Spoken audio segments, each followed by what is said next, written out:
good afternoon. Bali ini siya. Ito ay isang plastic bottle dun, no? Tingnan mo naman, no? Very creative yung gumawa, di ba? Di ba? Was able to make ang ganito. Oh.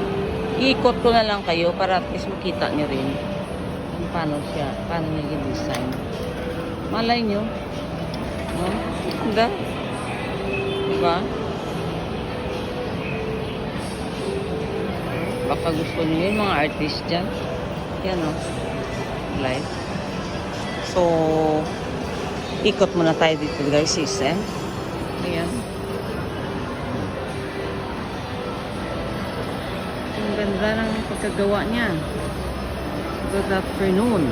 Please don't forget to subscribe, like, and God bless everyone. If you want, you can share it. No, wala ngayon dito si Bear. So, God bless everyone guys. People who are busy. Thank you.